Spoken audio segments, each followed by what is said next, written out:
Hello, everyone. I'm today here with a very good friend of mine, and he's been helping me for last 1 year for Hannah's Dream. His name is Mark. I would like to know more from his side, from his life and experience. I know him personally through Zoom interviews, Facebook. We have been on phone several times, so I know a lot of stuff which I don't want to say. I want him to talk more about him and say what he like to share with all of you. Hi, Mark. How are you? Hello, I'm doing great. Yeah. Good. Please tell us about yourself. Well, okay. I've been working in the movie business for about 30 years. I'm a dad, a father of four. I work at a church during the week, and on Mondays, Wednesdays, and Fridays, I do movie producing and writing. I've been doing that for about 30 years. Like I said, we had two kids that we adopted. One was a foster uh, daughter, and the other was from China, and we got her 20 years ago during the SARS pandemic. So she's been through two pandemics now in her young life. Um, and we have a foundation for orphans and adoption. So that's a ministry that's near and dear to my heart. I've been producing films for Disney, producing and writing films for Disney, for Amazon Prime, for Apple TV, for Sony, and that's one of my passions as well. So I enjoy doing that, and more I'm doing other people's material versus just doing my own, and I've found that that has opened many doors. So that's been a blessing. It is a great blessing, and I'm honored to be your friend. I'm honored to be with you in the film industry. I have learned so much from Mark. Anytime I have a question, any related film question, or even sometimes I don't know what am I doing, I just texted him or call him and I said, Mark, can you help me this? I don't understand. And he right away reply me. So that's the very good part of his busy life. He still communicates so well, and he's very well connected. At least I have very good experience in his flexibility of communication and getting connected. I think being so much busy in so many things with so many projects and his family and everything, he's still very kind-hearted and very humble, very God-fearing, and he really care about body of Christ. Mark, tell me how we got connected and what would you like to say about Hannah's Dream? Mm-hmm, mm-hmm.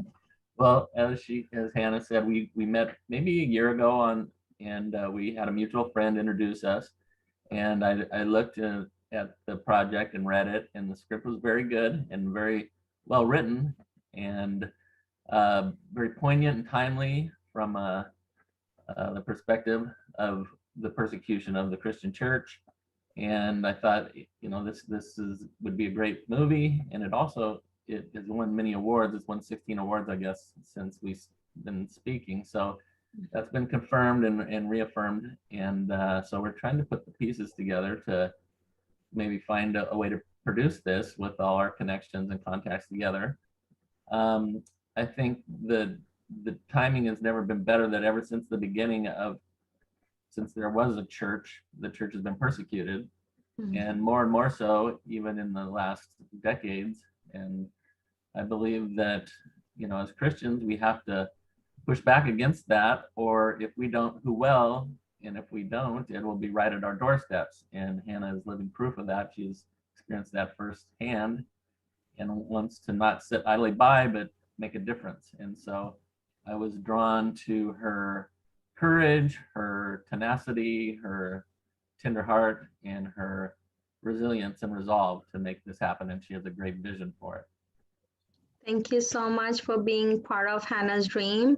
I like when you're helping me with budgets or you're advising me. I'm very new to film. I have no experience, no background, no education, no training. No one told me this. So, as Mark said, this is one of my dream. And in many videos, I have explained how this dream started, where it started, what was my background, and now where we are.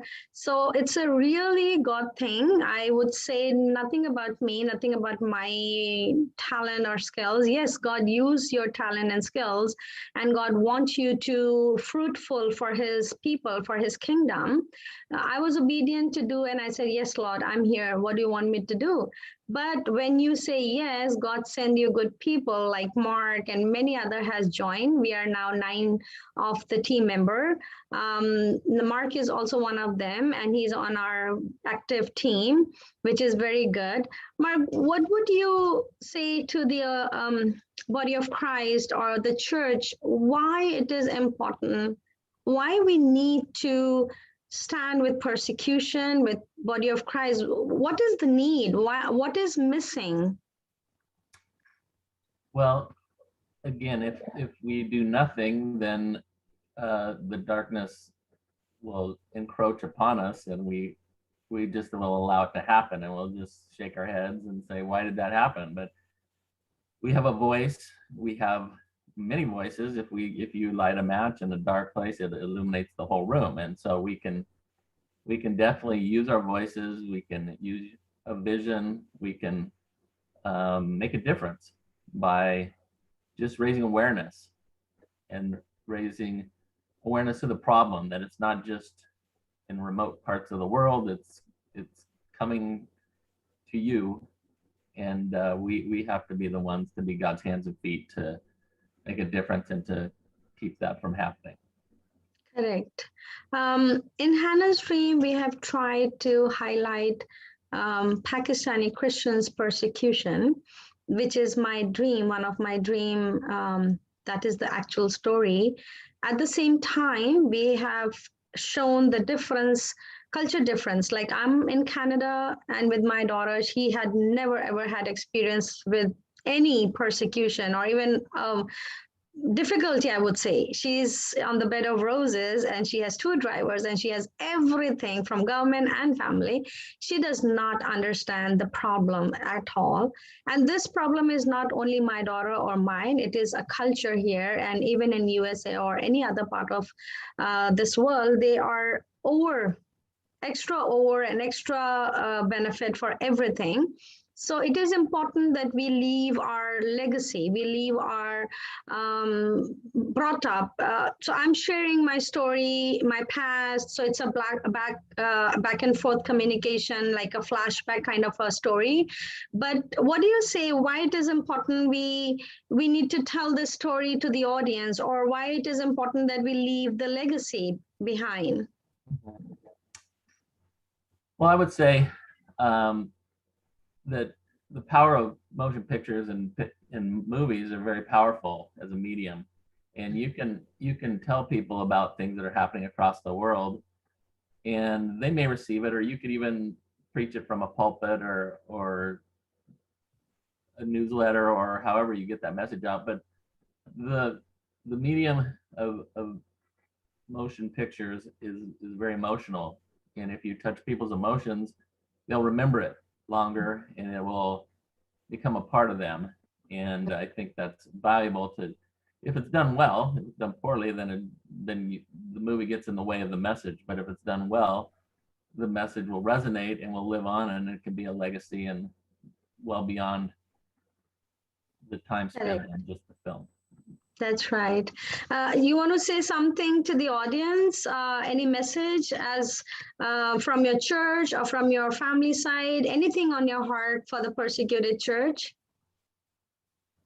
I would say just that this is a need, and this is my mom used to like to say, if there's a need,